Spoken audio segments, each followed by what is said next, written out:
If you stepped onto the streets of first-century Rome, you would be instantly hit by a suffocating stench rising from massive clay vats placed on every street corner. These vats were not garbage bins, but public collection points for the empire's most bizarrely valuable commodity, human urine. To the Roman elite, this liquid waste was a goldmine of ammonia, essential for cleaning the empire's iconic white woolen togas. But someone had to do the filthy, dangerous work of collecting it, and that terrifying task fell to a class of laborers known as the Urinaris. The Urinaris did not just lift heavy jars. They had to survive a working environment that was actively trying to kill them. As human waste ferments, it breaks down and releases highly toxic gases like hydrogen sulfide and ammonia. Inside the deep, unventilated vats of Rome, these fumes pooled into invisible, suffocating clouds of gas. Leaning over a concentrated vat to scoop out the liquid meant inhaling a concentrated dose of these vapors. In high concentrations, hydrogen sulfide can cause sudden unconsciousness, a phenomenon the Romans did not understand but deeply feared. An unlucky Urinaris could pass out from the fumes, falling headfirst into the toxic vats and drowning in the very waste they were trying to harvest. But the danger did not stop at suffocating gases. There was also the constant threat of sudden, violent explosions. The fermentation process also produced methane, a highly flammable gas that trapped itself inside the sealed storage chambers of the Roman fooleries.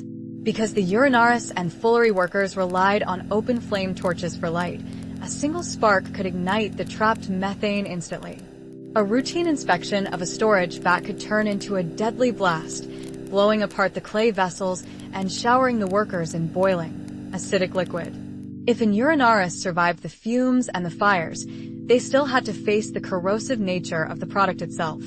The highly alkaline ammonia slowly ate away at their skin, leaving their hands cracked, bleeding, and constantly prone to infection. And because antibiotic medicine did not exist, a simple infected cut from a sharp piece of clay could easily lead to a slow and painful death. To make matters worse, the Urinaris had to perform this grueling labor in a city that treated them with absolute disgust and social exclusion. Even though their work was vital to the empire, they were viewed as unclean and forced to live on the absolute margins of society. But here's the twist.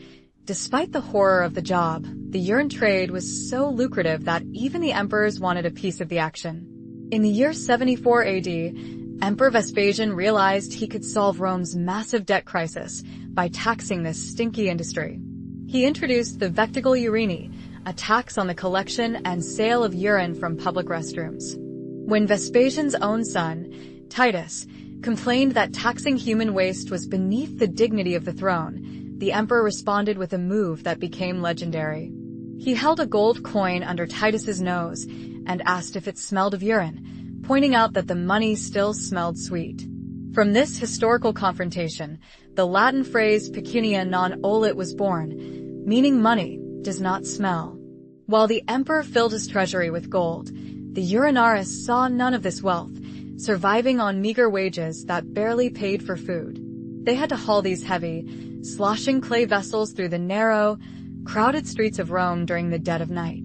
Roman law banned heavy transport wagons during the day to prevent traffic gridlock, forcing the collectors into the shadows. Navigating the pitch-black streets of the Subura district, the Urinaris faced thieves, street gangs, and the constant threat of being mugged. Once they arrived at the fooleries, their harvest was poured into large treading vats where the real cleaning process began. Other low-status workers, known as full ones, would then stand barefoot in these vats of urine for hours on end. They would stomp on the dirty togas, using the ammonia to chemically strip away grease, sweat, and grime. The sheer physical toll on these workers' bodies from standing in chemical waste all day was immense, leading to chronic skin conditions and illness. Yet, without this agonizing cycle of collection and processing, the pristine, blinding white look of Roman society would have crumbled. The Senate, the temples, and the grand processions all relied entirely on the silent, toxic sacrifice of the Urinaris. It is a stark reminder of the massive contrast that defined the entire Roman classical world. Behind every grand marble arch and clean white toga lay an army of exploited people working in absolute filth. The next time you see a statue of a Roman emperor looking pristine and majestic, remember the invisible workers who breathed in poison to keep that empire clean.